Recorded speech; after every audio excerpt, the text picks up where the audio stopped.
So they said, we're going to do the ropes and do your fire around that. So we went to go do the rehearsal. I'm in this little hole and they light the fire. What they didn't account for is that the other one was 6 foot long and like 4 foot wide. This one was, I don't know, as wide as my shoulders, basically, a little bit wider. So it sucked the flames down in on me.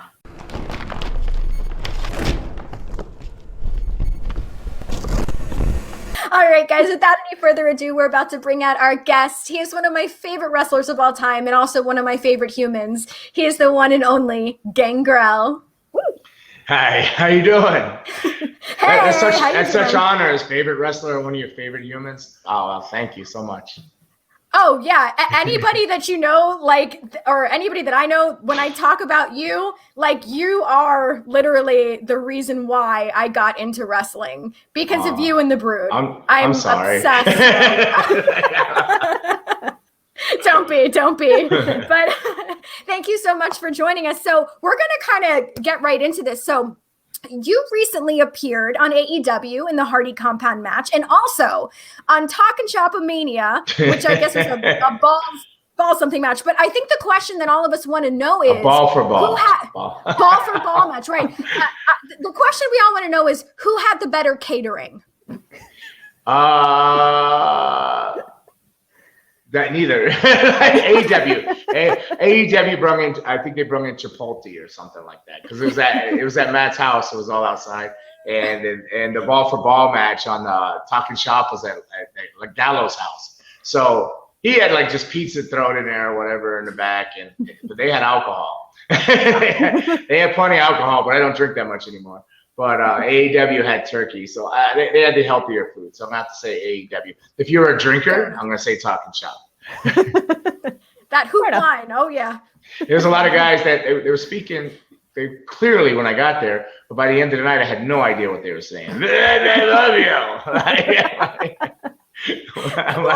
I'm like, cool guys. Yeah, I used to be a sober guy. I'm usually that guy going, I love you. Love it. As you get older, though, you slow down and you have responsibilities and stuff. Or you realize you have responsibilities. You've always had them. You just kind of realize you have them. Right. Fair enough. It's a shock to the system. Yeah. You're like, what? What do you mean I owe the IRS this? I don't want to talk about it. I thought you'd throw those letters away. They ignore them. They'll ignore you after a while.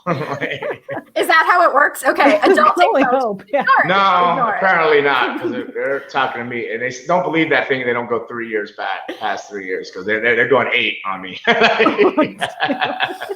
Those jerks. Yeah. So we have to ask everybody, what's going on in these crazy times that are happening. So the fact that you're actively wrestling and running shows. So what would you say are the precautions that you're taking and the biggest hurdles to overcome during COVID? Okay, well, I was actively, we are still able to in South Florida, but I just lost Wisconsin, Las Vegas, Indiana, all shut down. So pretty much I have my show and another show this month. But our precautions is everybody's temperature checked when they come in, all that. Now, when we're the students and everything, that's a whole other thing. They have to sign releases and consent saying whatever it is that they're COVID-free, of their knowledge and all that. So we got to go through all that. We have to do paperwork every day with that for the training. But the shows, we can only have 75 people in our venue, which can hold up to 400 according to how it's laid out. So we have to do 6 feet apart. So the only way to make it actually work is we have to do packages like groups, family tickets. So we can't sell individual one tickets, which makes it kind of hard because there is one person that likes to come to a wrestling show. So it has to be 2 4s and 6s to be able to measure it out, to try to be able to even fit that amount of people in there safely. And, they have to wear the mask the whole time. And the wrestlers and we have somebody sanitizing the ring in between each match. It's a little bit of a process. I'm still not 100% sure it's safe or not. I mean, you want me to be honest? I don't know. I don't know. If anything we're doing, you can only try. You can only try to try your best and your honest best to be safe. So. Yeah, absolutely. As long as you're trying, that definitely counts. Trying. I'm scared not to. I'm scared to get in trouble too. Yep. Well, I mean, I think the thing about what's happening during the world now is we're able to kind of move things online, which is what you've been doing. Is now you're showing, your events on the internet to people that maybe haven't had the opportunity to go see it live in person. Right. Yeah. So- Yeah. There's a whole new world now, because like I didn't know like one person can be in this box, one could be in that box, and me in this box right here doing this kind of stuff. And then I know what I have been doing, and a lot of people are doing these virtual signings now. A lot of virtual signings, and High Spots had me in for a virtual signing, and I didn't know people like literally buy your underwear off you. I didn't know they're out there. Bill in Montana wants to buy that for how much? Like, so a lot of the virtual signings are going on and stuff like that. So we have the live feeds. We do them. They're probably not the best shows in the world. We're learning our production. We're in a new building. We're trying to get students, and Heather, you see the struggle that we're doing. It's very like students are doing this, we're doing that, but we have to keep the school relevant during all this time. So if you drop off the face of the map, it's hard to get back to where you were. So we're not really maintaining where we were, but we're not falling too far back. So we're trying to keep the brand and the name out there. So when it does clear up, we can be in full swing and full throttle if and when the world gets back to some kind of norm in 2021. But I'm getting a funky vibe, thinking it's not going to no time soon. Really? I think it's going to be an extension of 2020. Oh, don't say that. I'm not like I'll knock on some wood that it's not. We're gonna need more of those red Solo cups to get through 2021 then. Yeah. I actually say I don't drink that much anymore, but there is a little Jesus juice in there. I get nervous when I do these things. Oh no! Don't be. I usually have red wine with me, actually, or snacks. And I'm not. Okay, so one of the other things that we wanted to know was, obviously you trained with the legendary Boris Malenko, and I wanted to know, when you trained with him, is that what inspired you to open your own school? Well, it wasn't Boris that inspired me. It's actually somebody you may know, Rusty Brooks. Like, so you know Rusty? Yeah, Rusty. So I trained with Rusty and Boris Malenko. So Boris was running the school. I was there. I came in, and Boris gave me a tour of the wrestling school. I looked around, and I was sizing everybody up. I was going like, oh, I'll fight this guy. I'll fight it. You got to remember, I was 17 years old. I grew up in a really rough neighborhood. So I thought, I was going down there thinking like, okay, maybe it's a lot like, boxing. I consider like the main match, the main card, right? Was like a legit, and I used to, or it was a work. I used to think it was a work, and then the underneath they had they fought and earned spots to get to that level that they could be manipulated and worked. So I thought wrestling, I wasn't sure. I was like, maybe it's a lot. I need to make some money, because I saw an ad in the newspaper that said, beat up people on the weekend or whatever, be a pro wrestler or something to that nature. And I was like, well, I'm down. So I went down there. So I'm there for like a week or so, 2 weeks, probably going into the third week. And I'm doing all this stuff, which didn't make any sense to me, because I keep going, why am I going to give this guy my arm? Like, I'm not understanding. I said, well, maybe it's got some rhyme or reason to it, later. And then I remember Rusty came to me, and Rusty said, hey, can I ask you something? I go, yeah. He goes, do you think this is, I go, what? He goes, because, they still protected it back then. They didn't going to go to work or entertainment or use the F word like fake, So I'm like, and I was sitting there, and it was kind of like, when you see everything flashing in front of you, going like, and then I said to him, I quit. He's like, what? I go, I quit. I don't have money to give you for this. He says, I legitimately thought I was going to be fighting somebody on the weekend soon, and making some money.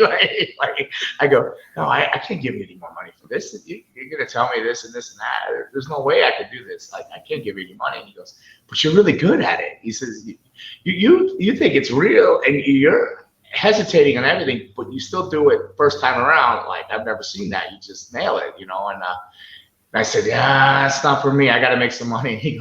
I said, I really don't have any more money. He says, don't worry about money anymore. He says, don't worry about it.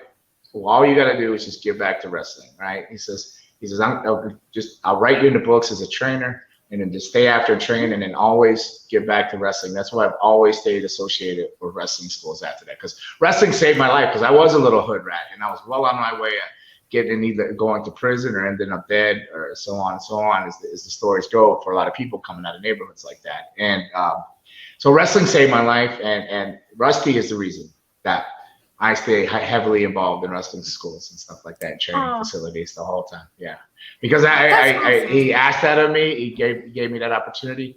Wrestling saved my life and changed my whole world. So I honor it, and still to this day, and that's why. That's great. Oh, I love that. And, Yeah. you know, in addition, like obviously pre-COVID and getting, you know, the chance to see your show, that was the other thing about like coming to any of your events was that Rusty was there. And I always got to, you know, he was always so friendly. He was like, you know, the greeter. Everyone wanted to go in and go talk to Rusty because he's literally the friendliest, most caring, kind human. The triple OG, Florida OG, South Florida OG. Yeah. That's right. That's right. So speaking of training still, what is one unique thing that you would say you learned in your training that you continue to instill in your students now? Now, wait, hold on. Now I see the box issue. See, it's dark here. I don't see the box issue. Now I see what you mean by fitting in the box. Oh, no, you're fine. So now that I messed up your whole question, we're going to go back to it again. I'm sorry. You're fine. Just now I'm trying to fit in the box. What's in the box? It's you idiot. But you're not What's in the box? What's in the box? What's in the box? All right, I think I'm in the box now. There we go. Oh, I'm on it now. I'm on it. great. So, Miss Danica, I'm sorry. What's in the box? I love that it's you. Better than the other head. All right. So what is one unique thing that you learned in your training that you continue to instill in your students today? Unique, I don't know. It seems unique now when you could call it like manners and respect, you know.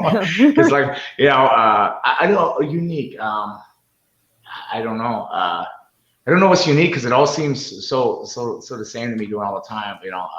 You walk in, though, no matter what they're doing in the ring or whatnot, if you were to walk into the school or kid cadet, you know, I still have them get out of the ring and go in and personally meet and greet everybody coming in. Even in the time of COVID, they'll go down with some kind of elbow bump or a knuckle bump. I don't even know if that's unique. It's just respect. Calgary, I guess, and Stampede. So I'll give you a little history where I trained, right? So, like, in case you know, all right. So I started with Boris and Rusty. So then Boris moved back to Tampa. So then I would train with Rusty Brooks from like Monday through Thursday. Friday, I would get in my car right after work, drive, do a show Friday night or something Friday night in Tampa, train Saturday morning with Boris, and then do a show or something that night. And then Sunday, I would train with Samad, which is Carl Gotch's son-in-law, right? So I trained for the original UWF, the shoot fight. Oh, wow. So from there, I went to Calgary, and then I retrained they said I had to be retrained. So I retrained in the dungeon and down in the dungeon. So just not with Stu. Stu didn't get me. Stu knocked my tooth out. But he never stretched me in the dungeon. But I trained mostly with Bruce Hart and Ben Basarab and a lot of those guys. So I trained there. So then I went on to train with Afa of the Wild Samoans. So so this is after I've already worked Calgary, been to All Japan, you know, Stampede, All Japan. Puerto Rico, I decided I wanted the further I trained, so I ended up moving up to Allentown and living with Afa in his basement. And I think out of all the things, what I took most from everything was family. That we're all family, no matter what. These are the people that you're training with. It's the only time that you're going to find real friendships that aren't tainted by business or trying for a better spot at more money or something of nature, or jealousy. It's like, these are the friendships you're gonna learn. So this is your family. So these places that you enter on that level and you train side by side, you get the same dreams and you're chasing the same goals, you know, and these are the ones that will be your friends. But some of you will make it, some of you won't, maybe none of you will. I wish that everybody would, you know, I pray and try to train everybody for success. But what I teach them, that the person standing, I'll tell them to look to their left and look to the right and go, this is your family. Remember this. If you're the one that makes it, don't forget them. And if you don't make it, do not be mad at them for making it. You're all family, and always try to remember that and stay loyal to one another. I love that. I Yeah. truly do. Wow. Okay. So we mentioned before that you were recently on AEW, but I think another thing that we should definitely mention is some of your students and other people that come to the asylum, like Seth, Damian, and Kylan King, TC Reed, Alex Chamberlain. They've recently been appearing on AEW. So what is that like for you, seeing success in some of your students? Okay. Well, like Kylan, she's doing really, really well. She's killing it. She's killing it. I've talked to Tony Khan. I know for a fact he loves her. She's doing good. She was trained somewhere else, so I can't take the credit for training her. But she's come in and she trains at the school and all that. So I'm super, super happy for her. So when I see her things, I don't get it as personal, but I'm super happy for her. Super proud of her. And then Trevor, I have more of a relationship with Trevor because he helps with the training at the school. You know, he's the guy that likes to do all the roles and this, but he's there every day, in and out, loyally. So I'm super happy when he went on there. It was short. It broke my heart that it was short, but I was super happy for him. Now, when it comes to like Damian and Seth, then I started getting like that dad, like that. You know, I've told you this for a year and a half in class, and you go out there and do the same thing on TV. This is what I'm talking about. And I just had that conversation with him yesterday in class because it took me till that Wednesday morning when I was doing cardio to watch it all. So then I was like, oh. So the one I thought I was going to be really upset with was Seth, Big Country. But I don't think he got enough in that tag match, and I think Alex like led him through it. You know, Chamberlain took the brunt of it. So and I'm super happy for Chamberlain too when I see Chamberlain there. So yeah, so I'm glad, but at the same time, I tell them all the time, I'm your own worst enemy because I'll never think you're ready. I'm never gonna be pushing you out the nest. I'll be like, couple more months, couple more months, So you got to break out there and spread their wings. They did ask me I gave them the email and stuff, and I said because.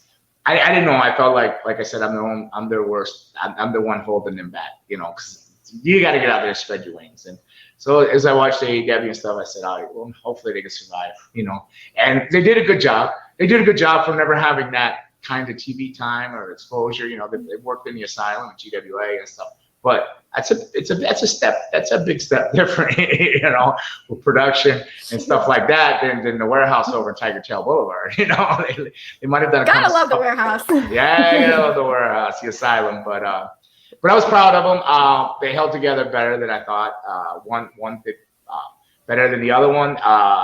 Equally good though. I was proud of them. I just think. It's just little coaching things, So maybe I take it personal on my end that I failed. Like they didn't fail. Don't get me wrong, but I feel I failed them. I think I see these little things that maybe I just didn't get through to them enough in class for this not to happen. But I think it was as I talked to them, it's more of some judgment calls on the moment at the time, not wanting to be disrespectful or think they're trying to do too much or something like that. So it's a learning experience, and it's for me too. As I put a different type of wrestlers together for this different is wrestling. I don't want to say wrestling is wrestling. You want to pin somebody, you want to win, right? You want to get your hand raised. The idea is that portray that, right? But it has evolved in a way that it's more of a higher breed of flips and acrobatics, and they're smaller guys.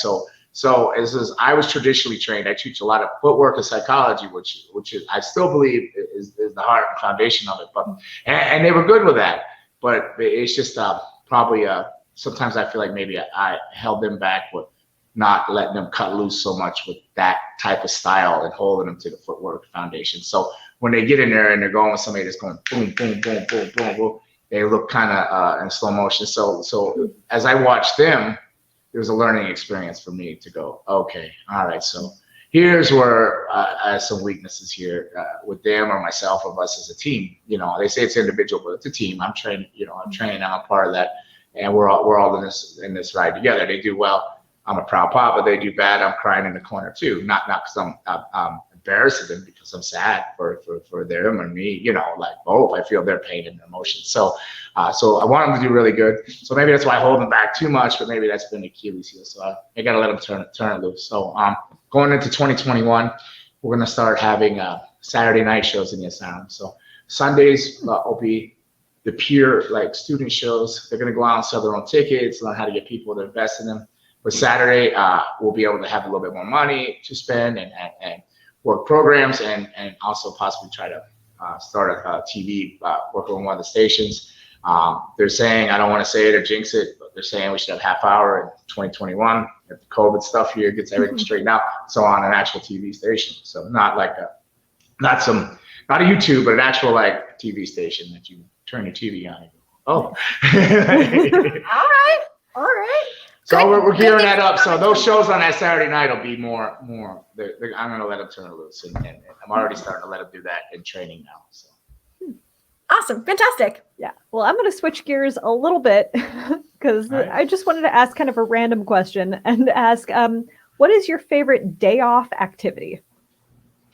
My favorite day off is actually staring at the water of the ocean. You know, like, That's literally, fair. I either jump on my bicycle, which I do. Well, I'm trying to get into a new routine here, but I usually would jump like 7 a.m.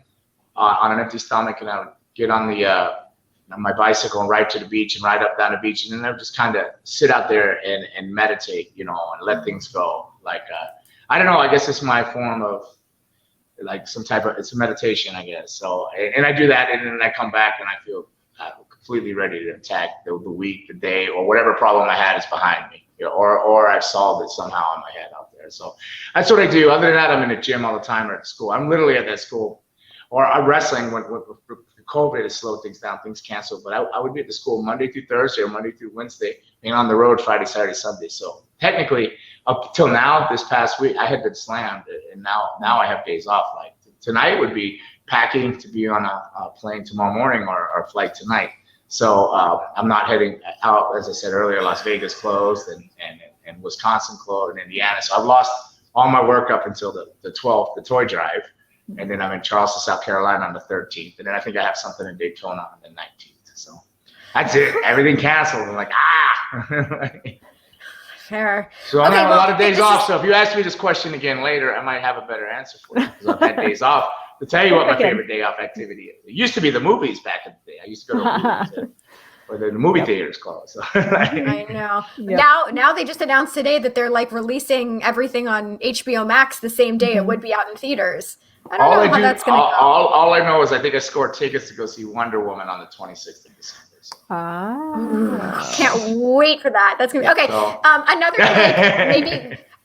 Another maybe more personal question that we don't have this in our notes, but I just want to know. I know recently you and Anna went to get sushi. She ate sushi for the first time, but Yeah, she did. I want to know what is your go-to sushi roll? It was sushi for the first time for me too. For you too? Yeah. It was the first time moment together. What? Yeah. We had no idea what we were even ordering. I go, well, let's just start here because the cheapness in me goes, well, these are only $2.50. It was like these two little California roll things. So we started with Okay, that, good start. and then we moved up to a dragon or something. I think it was dragon. Dragon roll? Fair. Dragon was good. Okay. But then the guy, he realized it was our first time, and the sushi dude or whatever it is, chef or whatever, he sends over something that was, I think it was tuna, avocado, and mango and something. And whatever it was, that was tremendous. I wish I would have got the name of that. But she's been back now with her boyfriend. They've been back a few times, so she may have like a go-to. But I don't know. That was the first time for me too. So That's shocking. and I don't eat fish. I don't eat fish at all. So now here I am eating raw fish. What's going on? Yeah. Going for it. Yeah, I eat chicken sushi, so I'm a weird Chicken one. sushi? Okay. That That's sounds not good. Raw chicken? No. No. Wow. It's like tempura. No, I don't think that's legal. Terrible idea. Yeah, like, whoa. Salmonella sushi. Delicious. Ooh. All I right. think I had that once. Really? Salmonella? I'm pretty sure. Oh, okay, fun. That's a whole nother Good interview. times.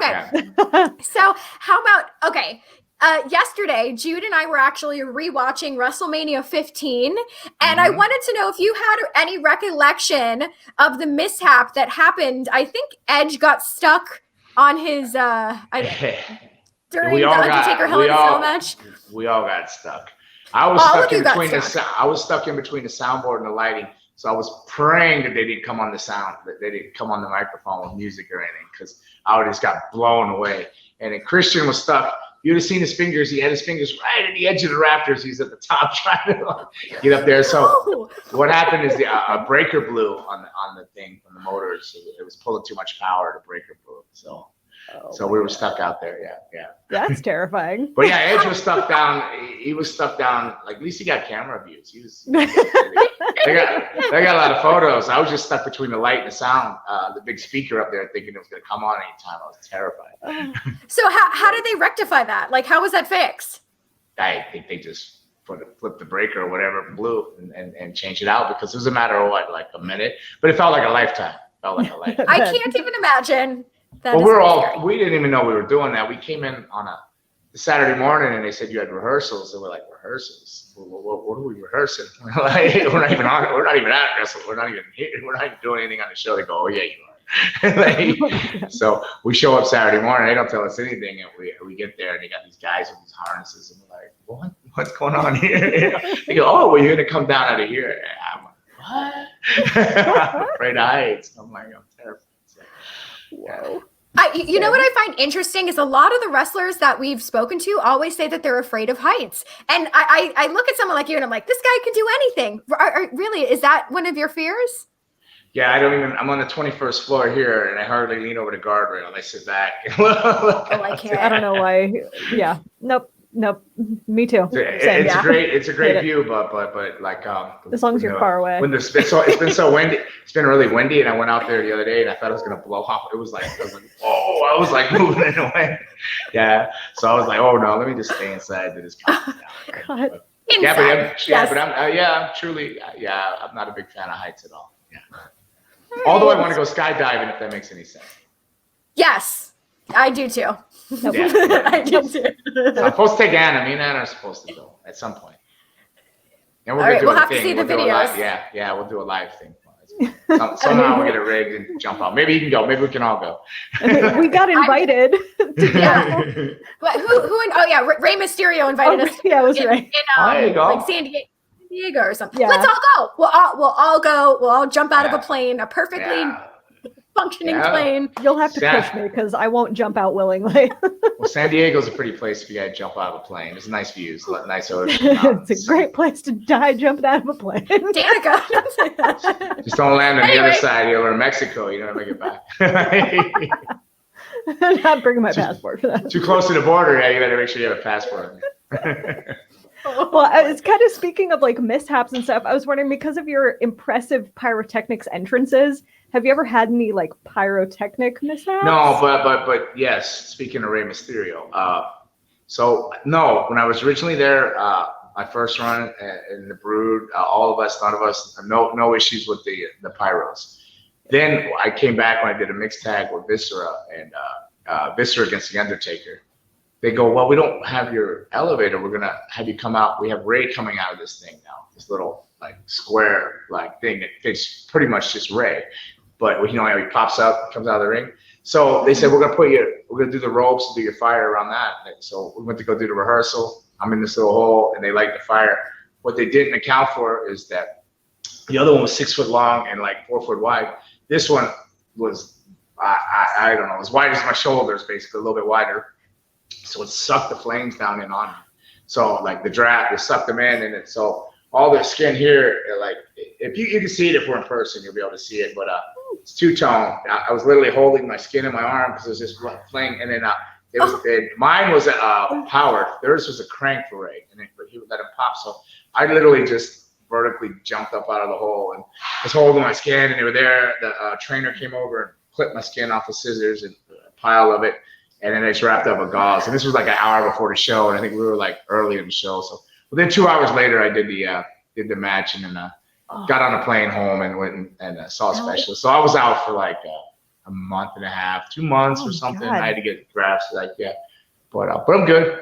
I'd call that a mishap. Yeah. Just slight. Yeah. Holy crap. Okay. Yeah, that's the only fire one. That's the only fire one. Okay. Well, I guess to change the subject a little bit, one of the most admirable things about you is that you have a really wonderful relationship with the city of Dania. And you also work with multiple charities. And Anna even, she did her own event, We Will Overcome, for epilepsy. Yeah. And your next event is for Toys for Tots. So what can you tell us about the city of Dania, your relationship with them, and about the upcoming Toys for Tots event? Yeah, the city of Dania Beach they've been tremendous to us. They gave me the key to the city. I don't know why. My family literally said, "Do they know who they just gave the key to the city to?" I go, "I don't think so. I don't think so." But the commissioners, Cheeky, the mayor Lori, and then Marco, and all the council, all the people there, they're just tremendous in trying to make things happen. They want good things and stuff for the city, you know, to work with different stuff. So I was very proud of Anna. She did the We Will Overcome for Epilepsy Florida. She ran that whole show. That was her own. She literally, I think today, just gave them the money, and they got the money. So I think we have the fourth. It's our fourth. Oh, you got a poster up here. I think it might be the fourth annual toy drive. So we were open. We opened in October 31st was our soft opening, because I wanted Halloween date. But the school really didn't open until mid-November, technically, with students. So the toy drive was one of our actual first shows. It was a charity show. So this will be our fourth annual toy drive. So so that means we've been running in business 3 years now. Yay! So so yeah, so you can yeah, and that's great. We did really good when we were able to do it in the casino, and you know, we had the fire departments involved and different people in the city. And the fire department, tremendous. The Lions Club in the city of Dania, tremendous people. They're always there helping us, donating supplies as we moved into the bigger facility. You know, you saw the floors and the paint. The Lions Club donated that. You know, and none of that. You know, it's really super expensive. So it's tremendous to have them support you and help you and stand behind you and stuff like that. So I always like I told you, giving back to pro wrestling and with Rusty. This is the same thing as I grew up in a poor neighborhood, not rough neighborhood, no money or no nothing. I don't even think I had a birthday party to my 40th birthday party when I was with somebody. So to give back to these things, I understand how it feels to not have something. So like how one toy will make a difference in your life, or one, just a gift, a feeling like, oh wow, gifts shouldn't make you feel like you mean anything, but it does. It does make you feel good in the holidays when you don't have anything and you get a gift. I remember we used to go to the American Legion and they would give us something there through the Santas and stuff like that. So I always try to make sure I give back in different ways with the toy drives and the cancer stuff. My mom passed away of bone cancer, so that's why I stay heavily involved with the cancers and stuff like that, and charities and the toy drive at Christmas and stuff. So it's just I don't know. It's just something I want to do and always will do. And I know George just mentioned it, but I think last year you guys collected over 1,000 toys. I think they were actually having a hard time, like, because it was just in Dania around here. They were giving. I think they started shipping them out to different places in Broward to help spread out the toys. Yeah. Oh, that's so amazing. And then there's also the fish fry that's on the 20th, I believe. Yeah. So December 12th, we're gonna have a show, but it's a Saturday night. It's not the usual Sunday show. It's a 7 p.m. one, and we'll be there all day. And all the hours during the school hours, like Monday, Tuesday, Wednesday, are definite hours. Thursday's flexible, but Monday, Tuesday, Wednesday, somebody's there from 5 p.m. to 10 p.m. You could bring on rep toy, drop it by, or the day of the show, December 12th, and that'll be a 7 p.m. show. So you'll be able to stop by, even if you are not attending the show, stop by, or you can go to Lee's Bike Shop, Shenanigans, or Tiki. Shenanigans East in Hollywood, Lee's Bike Shop, Shenanigans East in Dania, Lee's Bike Shop in Hollywood, or the Tiki over in Dania on the intercoastal by the drawbridge over by the pier in Dania Beach. They all have boxes, and that's good. So then we're going the fish fry is continuation of the toy drive from 2 to 6. So it'll be fish and coleslaw. You can drive through and pick it up, and it's really, really good. Like, I don't eat fish. It's all about the batter. So like, well, now I eat sushi and stuff. Now I'm eating sushi. Yeah. So I can't say that. So, but the batter, like if you get really good fish and chips in England, it's the batter, and Ron over at the Lions Club's frying it up. I can't try to remember who. Mateo donated the fish and stuff. So we got all these people, different people throughout the city and hotels. He owns the hotels and stuff. He works with the hotels. They're all donating stuff and all this to make this stuff happen and try to bring toys in and stuff. So the 20th is going to be the fish fry 2 to 6. So you can drive through, pick a box up, and drop a toy off. That'd be tremendous, and we'll be there. So I'll be there. Yeah. Oh, that's fantastic! I can't wait. Well, and now I'm sad that I don't live in that state. So, we'll ship some to Houston. Yeah, thank you. Houston town tonight. So you are a member of the Blackhearts, the leader of one of the most iconic factions in the world, and now leading one of the most notable schools in Florida. And of course, on top of all your charity work, what do you want your legacy to be? Well, here, it's funny enough that you asked me that, and I'm wearing this shirt. Another friend of mine, Daniel Pewter. I don't know if you know who Daniel Pewter is, right? So he works with My Life, My Power. So going into 2021, I'm also looking for it to this, and it's supposed to happen, and we're trying to put this all into play, is opening a school in the asylum for kids that are like ran out of their second and third chances, you know, that they can't get back in the school systems, this and this and that. So like it'll be like a Gangrels Academy with Daniel Pewter and the My Life, My Power. So I'll working on opening my first school with him in Broward in the asylum for kids like that. And then I'm also going to work with another one if that gets running with special needs and stuff like that too. So I just want to I'm working towards that. I just want it to be that. I just want to give back. I don't want a legacy or anything. I just want to give back, and I'm blessed. You know, I broke my neck twice. There's so many times that they can tell you I shouldn't have been here in this earth. I would go into the dark side of wrestling in my life story and the years of abuse and stuff like that. But I'm here today and grateful and blessed and just want to be able to give back. I have to agree with Jude. You are a modern day saint. No. You make my heart so happy. Yes. Thank you. Well, thank you for being here. here. But I'm cranky now. Now you hear the students around me. They might not say all that when I'm training class. But that's how I feel inside. May not be my words all the time as I'm going off on a show. But right now, they are your yeah, words. no, all the time it's like that in my heart. Yeah, but they draw. Sometimes they draw the dad out of me. Like, Well, okay, so we have a quick game that we're going to play. This is a game of Would You Rather. It might be a little bit silly, but there's no wrong answers. It's always silly. There's no wrong answers. And if you want to elaborate on an answer, you're more than welcome to. If not, we'll move right along. So this is Would You Rather, and let's go to the first one. Okay. Would you rather have to do the brood entrance every time you leave the house or have to do a spit test of every liquid you drink? Oh, the brood entrance, definitely. Play the on music. The 21st floor. right out on the balcony. And zip line down with all my fears of height. Zip line down to the street. I mean, that would look so cool, though. Just a flaming balcony all the way up here, like, just zip line down to the street. I mean, you'd get down there real fast, though. Yeah. Who needs an elevator? Yeah. Right? Yeah. Well, but technically, I think I spit test every liquid anyway. Well, when I'm wearing the fangs, because it's like the Gallagher splash zone. It's like, I love it. All right, let's do the next one. Would you rather sparkle in the sunlight like a Twilight vampires, yeah, or have to face off with Blade? Well, I would. I'll take my chances with Blade than sparkling. Although I am a tanpire. I tell people I'm not a vampire, I'm a tanpire. I reverse hours. And people don't. They don't get it. I said, go back to the attitude. Tell me who one of the tannest guys was there. The vampire. It's a tanpire. Nobody got it. I love that. But I don't sparkle though. Tanpire. So I'll fight Blade. Blade it is. All right. Here's the next one. Would you rather sleep in a casket or sleep upside down? Definitely casket. Done that. Probably do it again.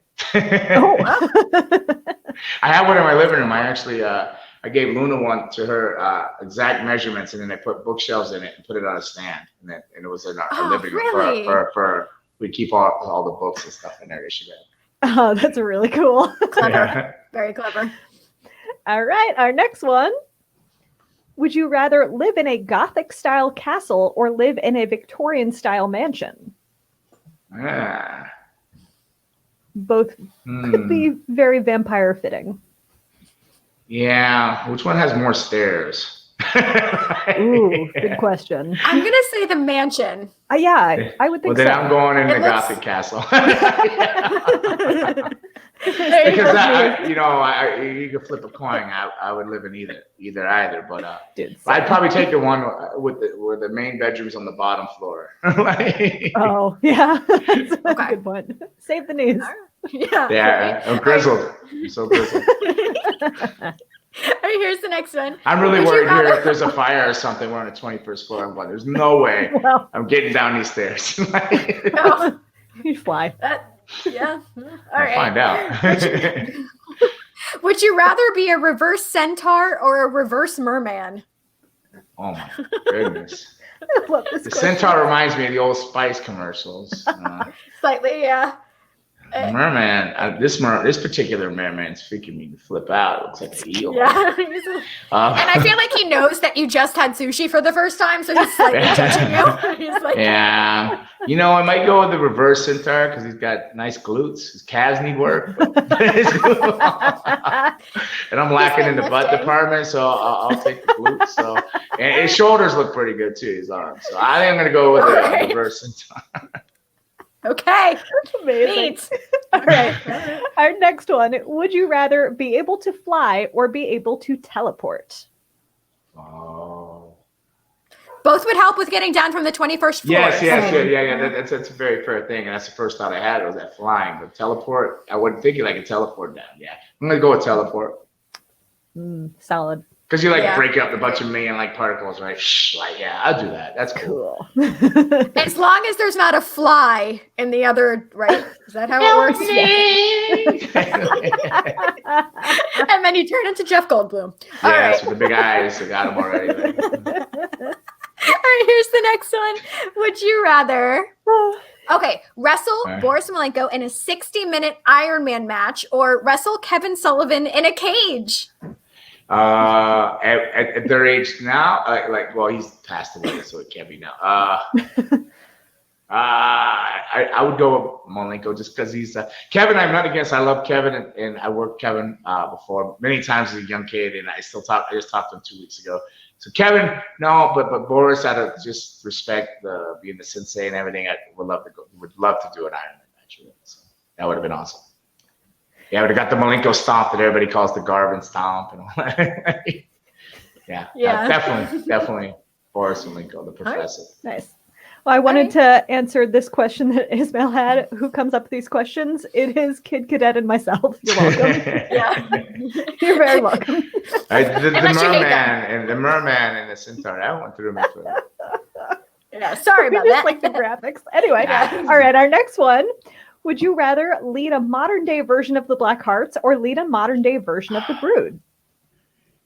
I'm gonna go with Blackhearts because yeah. I don't think the Brood could be redone. It was a perfect storm of things, right? Oh. It was just I don't want to ruin something that was so special, Blackhearts was like multiple Blackhearts, multiple sized Blackhearts. It was like, and so I would definitely go with the Blackhearts, and it's just because this is my first characters and gimmick and anywhere that I had any success with. So definitely the Blackhearts, and but the Brood. I'm not saying because the Brood. I just don't think you could redo magic like that.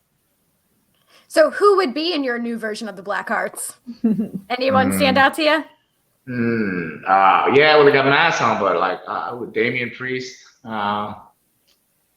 and Lance Hoyt, probably 2 big guys. Oh, yeah. I Okay. love Lance. All right, and I think this is our last one, maybe. Okay. One more Would you after. rather listen to Cry Little Sister on repeat for 24 hours or listen to People Are Strange on repeat? Now, How do both you of know these these are two are off- my favorites? Go It's off ahead. the Lost Boys soundtrack, so Yeah, and both are my favorite. Which make of the Cry Little Sister seasons after remake? That's a good one. The one they did. I'm gonna go with the Doors. People Are Strange. Yeah, I'm gonna go with the Doors. Because the opening of that was tremendous. Although the opening of Lost Boys over the water with Cry Little Sister, but then when they first went to Santa Carla, and it was strange, and the girl with the mohawk and the snake, and I'm gonna go with People Are Strange because I'm a big Jim Morrison fan and his poetry. Actually, on my phone, I have some poetry of Chris Nelson. Crazy, you remember Chris Tipton, Chris Nelson? I don't know if you know. He sent me a bunch of. He bought on auction some Jim Morrison poetry, and I took pictures of it. So I'm like, I'm gonna go that's with fantastic. I'm gonna go with People Are Strange, Jim Morrison, Doors, definitely. Fabulous. I like it. So before we wrap this up, Gangrel, is there any final thoughts that you want to leave us with here today? Well, I'd like to say thank you to you coming in and nailing it and killing it for us at the Asylum, the last show, and I'm looking forward to working with you on through 2021 if you're willing and wanting to be there. I appreciate it. I'll be there. Oh, yeah. Thank you. Thank you. Last thoughts is thank you to you all, both of you, and June, everybody that puts platforms out there like this now, and you keep them fun and you're not out there looking for blood and this and that. You're doing it in a good way and in a positive way. So thank you for that out there, and just thank all the fans for making it able for us to wrestle, to do what we love, to do this stuff too. You got to have wrestling fans out there. So thank you to all of them. Greatly appreciate it. Thank you.